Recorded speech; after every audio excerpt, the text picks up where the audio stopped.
आपने अपनी जिंदगी का बेशतर हिस्सा फंक्शंस के बारे में सोचने में निकाल दिया।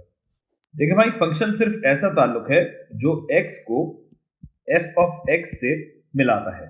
और फिर आपने मुख्तलिफ किस्म के फंक्शंस भी देखे, मिसाल के तौर पे f of x is equal to x squared हो गया, या फिर आपने टुकड़ेवार फंक्शंस देखे, f of x is equal to x squared और एक्स क्यूब जब x ऑड हो और जब x इवन हो।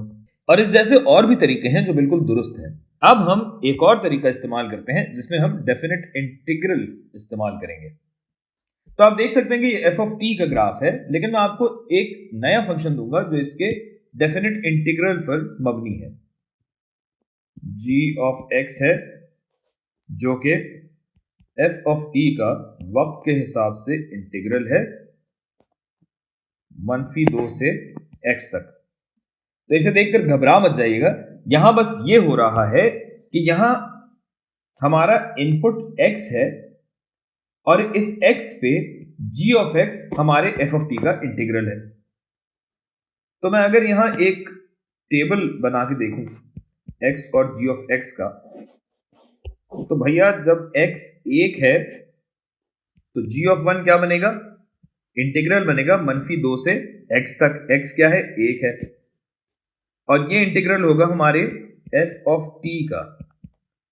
तो यहां देखिए कि f of t x is equal to -2 और x इज इक्वल टू 1, यानी x इज इक्वल टू -2 और x इज इक्वल टू 1 के बीच में इसका अगर मैं इंटीग्रल लूं, यानी ये जितना भी एरिया है ये एरिया मुझे पता करना है। x इज इक्वल टू -2 और x इज इक्वल टू 1 तक का। तो अब ये जैसे भी पता करना चाहें वैसे आप कर सकते हैं। मिसाल के तौर पे आपने देखा कि भाई ये एक ट्राइंगल है, इसका अलग एरिया निकालूं, ये रेक्टेंगल है, इसका अलग एरिया निकालूं, या ये है कि ये वाले जो खाने हैं ये गिन के मैं बता दूं 3 3 6 3 9 3 12 13 14 15 16 खाने पूरे बनते हैं, क्योंकि जाहिर है ये वाला जो सेक्शन है ये इस सेक्शन के बराबर है, तो ये वहां पे आके इसमें जमा हो जाएगा। आप देख सकते हैं, ज्यादा बताने की जरूरत नहीं है। ये बहरहाल बनता है 16 खानों के बराबर। और जब x 2 है, इस सबको मैं नीचे कर दूं, खत को मैं जरा नीचे कर दूं, ये मैं आपकी सहूलत के लिए और कंपनी की मशहूरी के लिए। तो g ऑफ 2 क्या बनता है भाई? इसी तरीके से इंटीग्रल बनेगा -2 से 2 तक f ऑफ t का टाइम के हिसाब से। तो जनाब -2 से 2 तक क्या हो रहा है कि ये वाला एरिया भी शामिल हो जाएगा।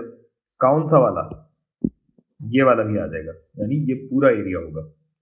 1 2 3 4 और 5 बॉक्स बढ़ रहे हैं, यानी ये अब हो जाएगा 21। तो मतलब ये बस एक और तरीका है किसी भी फंक्शन को डेफिनेट इंटीग्रल के जरिए बताने का।